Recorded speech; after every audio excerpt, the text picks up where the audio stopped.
అందరూ బాగుండాలి, అందులో నేనుండాలి. ఈ మాటను మనం తరచూ వింటుంటాం. వాట్సాప్ స్టేటస్ల్లో, ఇన్స్టా స్టోరీసుల్లో అటో వెనకాల కొటేషన్ లాగా రాస్తూ ఉంటారు. నిజంగా ఇలా ఎవరైనా ఉంటున్నారంటారా? ఎవరు ఉండరు. ఇదొక ఫాల్స్ మాట నేనంట. ఎందుకంటే అందరూ బాగుండాలి, అందులో నేనే మెరుగుండాలి అని ఎవరైనా అంటే ఒప్పుకుంటాను. కానీ అందరూ బాగుండాలి, అందులో నేనుండాలి అనే మాట మట్టుకు నేను ఒప్పుకోను. ఇక్కడ నువ్వు ఎదిగితే తట్టుకోండి నీ పక్కనున్నోడే. ఇప్పుడు నీకు ఉన్నట్టుండి ఒక ₹1,00,00,000 లాటరీ తగిలితే నీ ఇంటి పక్కడు తట్టుకోగలడా? నీకు ₹1,00,00,000 నీ అకౌంట్లోకి వచ్చి చేరితే నీ బంధువులు జీర్ణించుకోగలరా? అదంతెందుకు, రోజు నీ భుజం మీద చేసుకొని తిరిగే నీ ఫ్రెండు అసూయపడకుండా ఉండగలడా? ఇక్కడ ఎవరిని నమ్మకు. ఇక్కడ అందరూ స్వార్థపు నా కొడుకులే.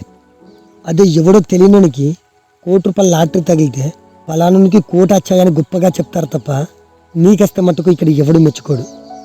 దీన్ని వదిలే.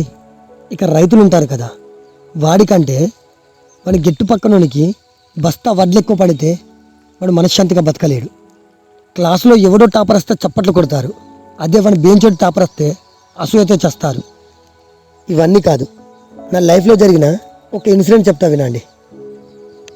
నాకు రాయడం అంటే ఇష్టం. అంటే నేను గొప్ప రైటర్ అని కాదు, ఏదో పిచ్చి రాతలు రాస్తుండేవాడిని.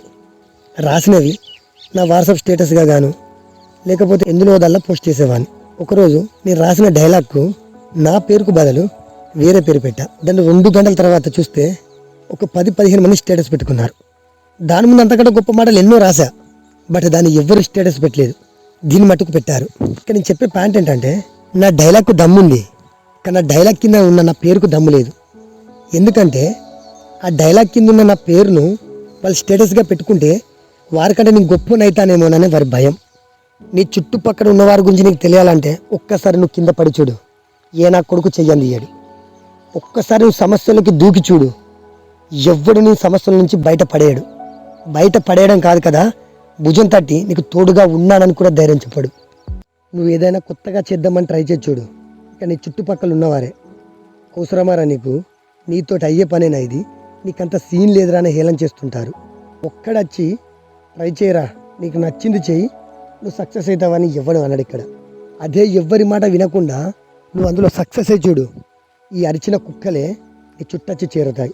సారీ ఇక్కడ నీ సారీ చెప్పింది వాళ్ళని కుక్కలు అన్నందుకు కాదు, ఈ అవలాగాలను అంతటి విశ్వాసం ఉన్న కుక్కలతో పోల్చినందుకు ఆ కుక్కలకు సారీ చెప్తున్నా.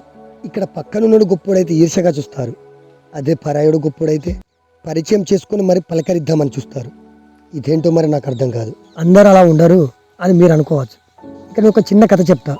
ఒక పీతలు పట్టి వేటగాని దగ్గరికి ఒక వ్యక్తి వెళ్ళాడంట. ఆ వేటగాడు పీతలు పట్టి కొన్ని డబ్బాలలో వేసి అన్నిటి మీద మూత పెట్టాడంట. ఒక్క డబ్బాపై మట్టుకు మూత పెట్టలేదంట. ఆ వ్యక్తి ఆ వేటగాడిని ఇలా అడిగాడంట, అన్నిటిపై మూత పెట్టావు, మరి పర్టికులర్గా ఒక డబ్బాపై మట్టుకు ఎందుకు మూత పెట్టలేదని అడిగాడంట. అప్పుడు ఆ వేటగాడు ఇలా అన్నాడంట, ఆ మూత పెట్టిన డబ్బాలో ఉన్న పీతలు ఇండియన్ పీతలు, దానికి మూత పెట్టాల్సిన అవసరం లేదు. ఎందుకంటే అందులో ఒక్క పీత పైకి ఎక్కాలని చూస్తే కిందున్న మిగతా పీతలు దాన్ని కాలు పట్టుకొని కిందికి లాగేస్తాయని చెప్పారంట. సో ఇక్కడ నేను చెప్పే పాయింట్ ఏంటంటే, ఇక్కడ అందరూ ఎదవనా కొడుకులే. స్వార్థంతో ప్రవహిస్తున్న సమాజం మనది. ఇక్కడ ఎవ్వడు మనవాడు అనేవాడు లేడు, మనకు మనం తప్ప. నీ బలగాను చూసుకొని మురవకు, నీ బలాన్ని చూసుకొని మెదులు. ఇక్కడ మనం గట్టిగా మాట్లాడితే అవతలవాడు మనకు సాయం చేయాలని కోరుకోవడం కూడా తప్పే. ఎందుకంటే నువ్వు కూడా అలాగే ఉన్నావు కదా. నువ్వు ఎవరిపైన ఎక్స్పెక్టేషన్ పెట్టుకోకు. నీ బ్రతుకు నువ్వు బతుకు, నీ చావు నువ్వు చావు. బంధువులు, ఇంటి పక్కనోడు, ఫ్రెండ్స్, వాడు వీడు ఎవ్వడు లేడు, నీకు నువ్వే. ఇక్కడ ఫ్రెండ్స్ అందరూ తప్ప నేను అనట్లేదు. ఇక్కడ ఎలాంటి ఫ్రెండ్ కావాలంటే, రజనీకాంత్కి రాజ్ బహదూర్ లాంటి ఫ్రెండ్ ఉంటే తప్పని ఎవరంటారు? అలాంటి ఫ్రెండ్ ఉంటే ఒడిసి పట్టుకోండి, దాసి జేబులో పెట్టుకోండి.